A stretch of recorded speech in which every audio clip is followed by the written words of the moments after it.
خود تو تیار بھی ہو گئے لینڈ لارڈ صاحب اور مجھے اب اٹھا رہے ہیں۔ بڑبڑاتے ہوئے وہ فریش ہونے چلی گئی۔ کیا کہہ رہی ہو بیگم؟ بیگم ہوشربا ذرا اونچا فرمانا۔ احسن نے پیچھے سے ہانک لگائی تو برش کرتے ہوئے فاطمہ کے ہاتھ رک گئے۔ اپنا کام کریں، آپ کو کسی نے بلایا نہیں، اس نے وہیں سے آواز دی تھی۔ کام ہی تو کر رہا ہوں بیگم، مجھے اب یہی کام تو ہے، احسن نے کہتے ہوئے اپنی مرضی سے الماری میں سے اس کا جوڑا نکالا تھا اور واش روم کا دروازہ کھٹکھٹا کر اسے پکڑا دیا، جبکہ فاطمہ نے بھی بنا کوئی رد عمل ظاہر کیے پکڑ لیا تھا، کیونکہ وہ ابھی غائب دماغی سے برش کر رہی تھی اور سو کر اٹھنے پر وہ ایسے ہی ہو جاتی تھی۔ احسن کو حیرانگی تو ہوئی تھی، لیکن پھر وہ آئینے کے سامنے کھڑا ہو کر بال بنانے لگا۔ تب تک فاطمہ بھی فریش ہو کر آ چکی تھی۔ ریڈ کلر کی فراک میں وہ بہت پیاری لگ رہی تھی۔ احسن نے اسے تعریفی نظروں سے دیکھا تھا اور اس کے نزدیک آیا۔ مانتی ہو نا پھر میری چوائس؟ کیا مطلب؟ یہ ڈریس میں نے سلیکٹ کیا ہے نا، اور تم پر سوٹ بھی بڑا کر رہا ہے۔ کیا مطلب؟ یہ آپ کی پسند کا ہے؟ وہ ہکلائی تھی۔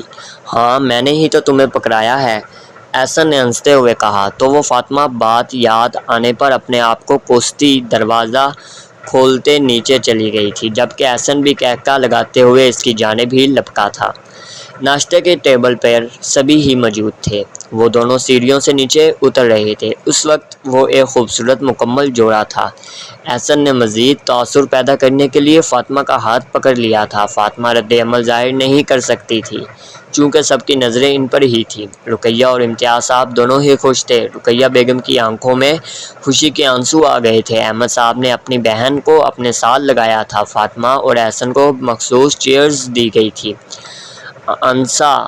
آنسا نے فاطمہ کے ماتھے پر پیار کیا اور دونوں کو ناشتہ کرنے کا کہا۔ احسن چپ چاپ بیٹھا ہوا تھا۔ احسن، تم ناشتہ کیوں نہیں کر رہے ہو؟ آنسا نے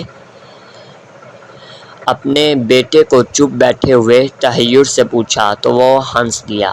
میں آپ کی بہو کا انتظار کر رہا ہوں کہ کب وہ فری ہو اور کب مجھے ناشتہ ملے۔ احسن نے بات کرتے ہوئے فاطمہ کو دیکھا، جو ایک دم چونک کر سر اٹھا کر احسن کو دیکھ چکی تھی۔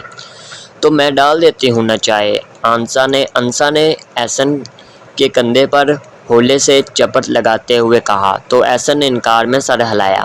نہیں ماما، اب آپ کی ذمہ داری ختم۔ احسن کی باتیں احمد صاحب، رقیہ اور امتیاز بھی سن رہے تھے اور دل ہی دل میں ان کے لیے دعا گو بھی تھے۔ فاطی بیٹا، آپ احسن کو چائے ڈال دو کپ میں اور پوچھ لو وہ کیا کھانا پسند کرے گا۔ جی ماموں۔ فاطمہ نے فوراً بات مانی تھی، لیکن دل ہی دل میں وہ احسن کو کئی سلواتیں سنا رہی تھی۔ احسن انڈا لیں گے؟ فاطمہ نے دانت کچکچاتے ہوئے بڑے ہی سکون سے پوچھا تھا۔ اس کی بات کا لہجہ وہ سمجھ تو گیا تھا، لیکن اپنی ہنسی کنٹرول کی تھی۔ ہاں، انڈا بھی دے دو اور پلیز چائے بھی کپ میں ڈال دو۔ فاطمہ نے اس کے کپ میں چائے ڈال کر رکھی تو تھی، لیکن اس نے پاس پڑے ہوئے فاطمہ کے کپ کو پکڑا تھا۔ باقی سب باتوں میں مصروف تھے۔ فاطمہ نے اپنا کپ لینا چاہا تھا۔ یہ میرا کپ ہے، آپ واپس کریں۔ تو پھر کیا ہے؟ میرا اور تمہارا ایک ہی تو ہے، احسن نے کہتے ہوئے ایک گھونٹ لگایا تھا اور وہ کپ واپس اسے دے دیا تھا۔ یہ لو پیو اب۔ مجھے نہیں لینا۔ فاطمہ نے رخ پھیرا تھا، وہ جانتی تھی کہ وہ گھونٹ لے چکا ہے۔ تو میرے والا کپ لینا ہے کیا؟ احسن نے آہستگی سے کہا تو وہ چڑ گئی۔ دونوں صورتوں میں ہی وہ اچھا خاصا پھنسی تھی۔ بیٹا کرو نا ناشتہ، رک کیوں گئی؟ احمد صاحب نے فاطمہ کو دیکھتے ہوئے کہا تو فوراً سے کپ اٹھا لیا۔ جی ماموں، کر رہی ہوں۔ فاطمہ نے کپ کی بالکل سائیڈ سے چائے کا گھونٹ لگایا تھا۔ چائے اوپر سے پیو چاہے نیچے سے، جھوٹی تو میری ہی ہے نا؟ احسن نے اس کے کان کے پاس سرگوشی کی تو فاطمہ نے اپنا ہیل والا پاؤں اس کے پاؤں پر مارا۔ احسن کی تو ایک دم سے چیخ نکلی تھی۔ کیا ہوا احسن؟ انسا بیگم ایک دم گھبرائی تھی۔ کچھ نہیں ماما، بس وہ مجھے لگتا ہے کہ جوتے میں کچھ ہے۔ احسن کو بہت عجیب لگ رہا تھا جھوٹ بولنا، تو دیکھ لو نا۔ ہاں اب ٹھیک ہوں، اس نے ان کا دھیان بٹایا تھا۔ میرے پینے سے پہلے آپ بھی تو میری ہی جھوٹی پی چکے ہیں نا؟ فاطمہ نے ہولے سے کہتے ہوئے جتایا تو وہ اس گھور کر رہ گیا۔ میں تو ہر وقت تیار ہوں، یہ تو تم ہی ہو جو تیار نہیں ہو۔ وہ ایک دفعہ پھر لاجواب کر گیا تھا۔ فاطمہ نے سر جھٹکتے ہوئے وہی چائے کا کپ دوبارہ اٹھا لیا تھا، جبکہ احسن کے ہونٹوں پر ایک دفعہ پھر سے مسکراہٹ نمودار ہوئی تھی۔ ولیمے کی ادائیگی بھی بہت خوبصورتی سے ہو گئی تھی۔ تمام کام نپٹا کر وہ لوگ رات گئے گھر واپس آئے تھے۔ فاطمہ کافی حد تک تھک چکی تھی۔ چوڑیاں اور زیورات باری باری ہر چیز اتار کر وہ بیڈ پر آڑی ترچھی لیٹی ہوئی تھی جب احسن کمرے میں آیا تھا۔ فاطمہ تھک گئی ہو؟ پہلے ہی اتنا بھاری ڈریس، اٹھو شاباش چینج کر کے آؤ۔ احسن کی بات پر اس نے کوئی جواب نہیں دیا تھا۔ احسن نے کندھے سے پکڑ کر اسے سیدھا کیا تو اس نے احسن کا ہاتھ جھٹک دیا تھا۔ کر لوں گی چینج، آپ سونے دیں۔ فاطمہ کی آنکھیں نیند سے بھری ہوئی تھی۔ اچھا، تو پورے بیڈ پر تو تم قبضہ کیے ہوئے ہو، تو میں کس سٹائل میں لیٹوں بتاؤ ذرا۔ احسن نے اس کے لیٹنے والے سٹائل پر غور کیا تھا۔ سر ایک کونے میں تھا اور پاؤں دوسرے کونے میں۔ جہاں مرضی سوئے، مجھے ڈسٹرب نہ کریں بس۔ یار ڈسٹرب تو تمہیں ہونا پڑے گا۔ احسن بھی بالکل اسی انداز میں لیٹ گیا تھا جیسے وہ لیٹی تھی۔ ایسے وہ اس کے ساتھ لگ رہا تھا۔ فاطمہ نے ہچکچاتے ہوئے اٹھنے کی صحیح کی تھی، لیکن اس کے بال احسن کے قمیض کے بٹنوں میں الجھ گئے تھے۔ کیا مسئلہ ہے آپ کو؟ چھوڑے میرے بال، فاطمہ نے بنا دیکھے کہا تھا۔ میں نے تو نہیں پکڑے، خود ہی وہ میرے قریب رہنا چاہتے ہیں تو اس میں میرا کیا قصور ہے؟ احسن وہی لیٹا ہوا رہا تھا۔ فاطمہ کی نیند خراب ہو گئی تھی۔ اسے احسن پر بہت غصہ آیا۔ 2-3 دفعہ بالوں کو دور سے کھینچ کر نکالنے کی کوشش کی، لیکن وہ نکلے نہیں تھے بلکہ اور الجھ رہے تھے۔ احسن نے فاطمہ کو بازو سے پکڑ کر اپنے قریب کیا تھا۔ ایسے کرتے ہوئے وہ زور سے اس کے سینے سے ٹکرائی تھی۔ فاطمہ کی رنگت سرخ پڑ گئی تھی۔ اس نے دونوں ہاتھ اس کے سینے پر رکھ کر اٹھنا چاہا، لیکن بالوں کی وجہ سے پھر نہ اٹھ سکی تھی۔ احسن نے سر اونچا کرتے ہوئے اس کے بال بٹن میں سے نکال دیے تھے۔ پھر کہیں جا کر فاطمہ کو سکون آیا تھا۔ اب اٹھ ہی گئی ہو تو نیند خراب بھی ہو گئی ہے، لہٰذا چینج کر لو۔ احسن نے اپنی طرف سے اچھا مشورہ دیا تھا، لیکن فاطمہ کو ایک آنکھ نہ بھایا۔ میری مرضی ہے، میں جو مرضی کروں۔ بالوں کو جوڑیں، میں باندھتی ہوں۔ وہ بڑبڑاتی چل گئی تھی۔ واپس آ کر پھر وہ ویسے ہی لیٹنا چاہتی تھی، لیکن احسن اب سیدھا لیٹ چکا تھا، اس لیے اسے بھی سیدھا ہی لیٹنا پڑا۔ جب بھی فاطمہ بہت تھکی ہوتی تو وہ ایسے ہی اونڈے منہ آڑی ترچھی لیٹا کرتی تھی۔ اب بھی وہ سختی سے اپنی آنکھ مینچ رہی تھی جب اس عین اپنی آنکھوں کے سامنے چھت پر چھپکلی نظر آئی۔ فاطمہ نے ایک زوردار چیخ ماری تھی اور اپنی جگہ سے اٹھ کر چھلانگ لگا کر وہ احسن کے جانب گری تھی۔ احسن کے لیے یہ سب کچھ غیر متوقع اور غیر یقینی تھا۔ وہ مسلسل ہانپ رہی تھی اور سانسیں تیز تیز لے رہی تھی۔ احسن تو ڈر سا گیا تھا کہ فاطمہ نے زور سے اس کے کالر کو مٹھیوں میں بھینچا ہوا تھا اور مسلسل روئے جا رہی تھی۔ احسن کے لیے یہ سچویشن عجیب تھی۔ فاطی کیا ہوا ہے بتاؤ مجھے۔ احسن نے اس کا چہرہ اوپر اٹھایا تھا جو آنسوؤں سے تر تھا، اور وہ نہ جواب دے رہی تھی نہ ہی چپ کر رہی تھی، لیکن بار بار چھت کی طرف دیکھتی۔ احسن نے اوپر نظریں اٹھائی تو ساکت ہو گیا، یعنی وہ ذرا سی چھپکلی سے ڈر رہی تھی۔ وہ نہیں جانتا تھا کہ فاطمہ کو چھپکلیوں کا فوبیا ہے۔ فاطی اتنا ڈرنے کی کیا ضرورت ہے؟ اس نے اپنی انگلیوں کی پوروں سے اس کے آنسو صاف کیے تھے جو اب ہچکیوں سے رو رہی تھی۔ اچھا چلو میں بھگاتا ہوں اسے، تم چپ تو کرو۔ احسن نے اپنا کالر اس سے چھڑوانا چاہا تھا، لیکن اس نے اور مضبوطی سے پکڑ لیا۔ نہیں پلیز نہ جائیں، مجھے ڈر لگ رہا ہے۔ فاطمہ نے اس کا کالر نہیں چھوڑا تھا۔ بھی ریلیکس یار، ایسے رو تو مت۔ احسن نے اس کے بالوں کو سہلایا۔ پلیز فاطی، اس طرح تم مجھے پریشان کر رہی ہو۔ احسن اب واقعی پریشان ہوا تھا، کیونکہ وہ جان گیا تھا کہ فاطمہ کو کس قدر چھپکلیوں سے فوبیا ہے۔ اس نے اپنا کالر زبردستی چھڑوایا تھا اور چھپکلی کو بھگا دیا تھا۔ وہاں سے فاطمہ کی سانس میں سانس آئی تھی۔ دیکھو اب وہاں کچھ بھی نہیں ہے، اب آرام سے سو جاؤ۔ احسن نے فاطمہ کو بازو سے پکڑ کر اپنی طرف اس کا رخ کیا تھا، لیکن فاطمہ پھر بھی چپ ہی تھی۔ توبہ، اس قدر ڈر یعنی حد ہو گئی۔ احسن تو حیران و پریشان تھا۔ فاطمہ، احسن نے اسے جھنجھوڑا تھا اور چلاتے ہوئے اسے پکارا۔ ایسا اس نے جان بوجھ کر کیا تھا تاکہ وہ حواسوں میں لوٹ آئے۔ فاطمہ سہم سی گئی تھی۔ اس نے دبدبائی آنکھوں سے احسن کی طرف دیکھا اور آہستگی سے بیڈ کے کونے میں جا کر بیٹھ گئی۔ وہ اس کی حرکتوں کو ہی نوٹ کر رہا تھا۔ فاطی، سونا نہیں کیا؟ اس نے انکار میں سر ہلا دیا۔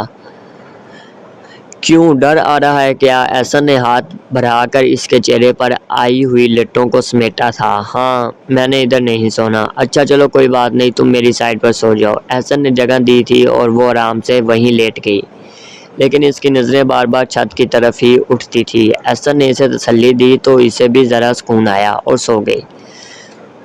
رات کا نہ جانے کون سا پہر تھا جب احسن کو کچھ محسوس ہوا تھا۔ ذرا غور کرنے پر اسے سمجھ آ گئی تھی۔ فاطی نے مضبوطی سے اس کا ہاتھ پکڑا ہوا تھا اور اس کے کندھے پر سر رکھے سو رہی تھی، یعنی کہ وہ اب بھی کہیں نہ کہیں خوف کے زیر اثر تھی۔ اس نے بھی فاطمہ کا ہاتھ مضبوطی سے پکڑ لیا تھا اور سکون سے آنکھیں موند لی۔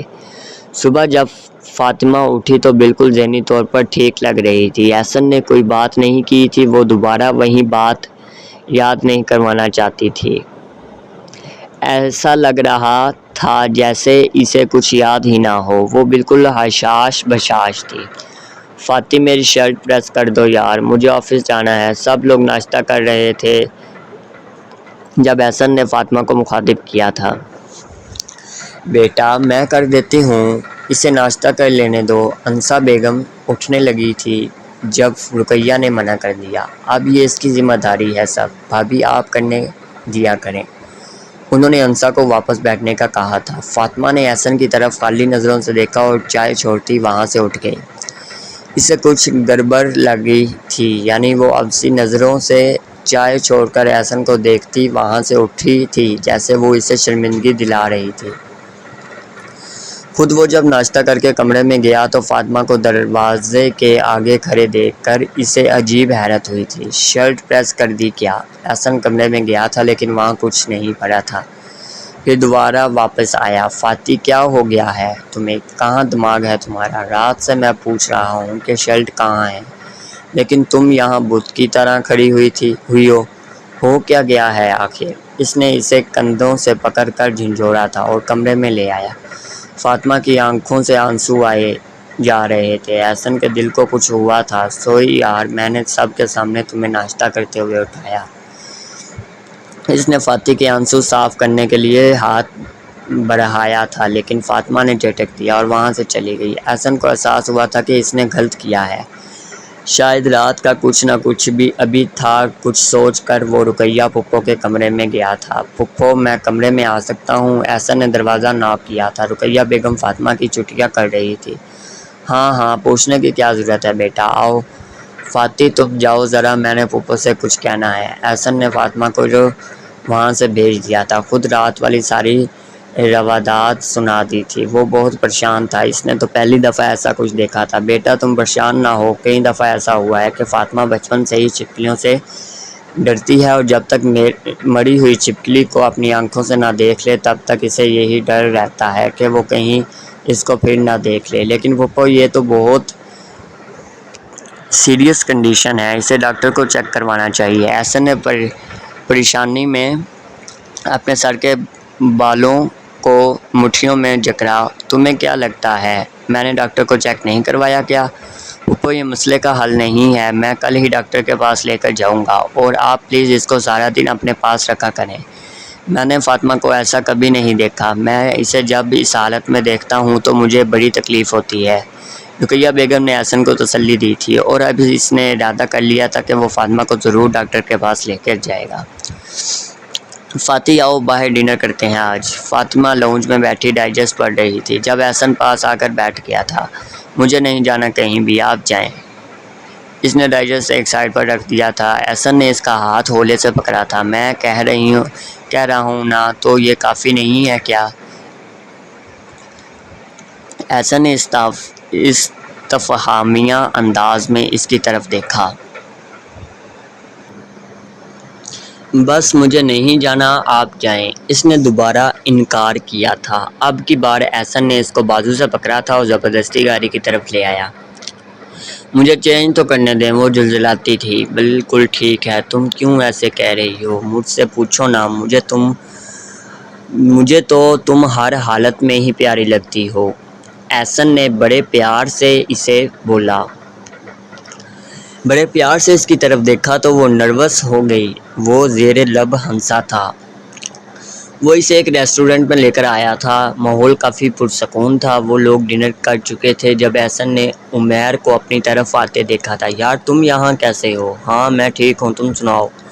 احسن نے عمیر کو اپنے ساتھ بیٹھنے کا کہا تھا۔ اس نے فاطمہ کو یہی ظاہر کروانے کی کوشش کی جیسے وہ اس کا دوست ہے اور وہ یہاں اتفاقاً آیا ہے، جبکہ اب ایسی بات ہرگز نہیں تھی۔ اس نے اپوائنٹمنٹ لے رکھی تھی اور اس طرح ریسٹورنٹ میں ہی بلایا تھا، اور اب ڈاکٹر عمیر باتوں ہی باتوں میں فاطمہ سے انٹرویو لے رہا تھا جبکہ وہ بیزاری سے جواب دے رہی تھی۔ اسے غصہ تھا کہ احسن کیوں چپ ہے، حالانکہ وہ عمیر اس سے سوال پوچھ رہا ہے۔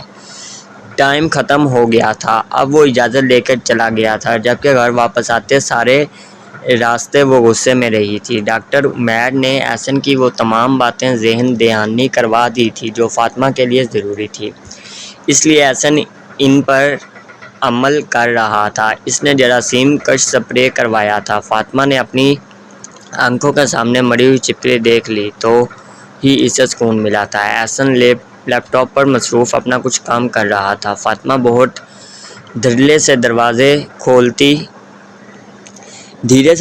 کھولتی کمرے میں داخل ہوئی تھی۔ آپ اپنا لیپ ٹاپ اٹھائیں یہاں سے۔ فاطمہ نے دونوں ہاتھ کمر پر رکھے ہوئے تھے اور رعب دارانہ انداز میں کہا، کیا مطلب؟ یار میں کام کر رہا ہوں، پلیز کچھ دیر ٹھہر جاؤ، پھر میں اٹھاتا ہوں یہ سب کچھ۔ احسن کافی تھکا ہوا لگ رہا تھا۔ نہیں مجھے سونا ہے، فاطمہ نے ضد کی تھی۔ احسن کو حیرانگی ہو رہی تھی کہ مری ہوئی چھپکلی کو کیا دیکھ لیا تھا۔ فاطی پہلے سے زیادہ تیز ہو گئی تھی۔ اچھا تو ویٹ نہیں ہوتا آپ سے؟ احسن نے غور سے اس کی آنکھوں میں دیکھا۔ فاطمہ نے گھبرا کر رخ بدلا تھا۔ ہاں مجھے سونا ہے ابھی اور ویٹ نہیں ہوتا۔ اس کے کہنے پر احسن نے اس کو کندھوں سے پکڑ کر رخ اپنی طرف موڑا تھا۔ اب اگر میں ویٹ کروا لوں تو؟ اس نے فاطمہ سے سوال کیا تھا۔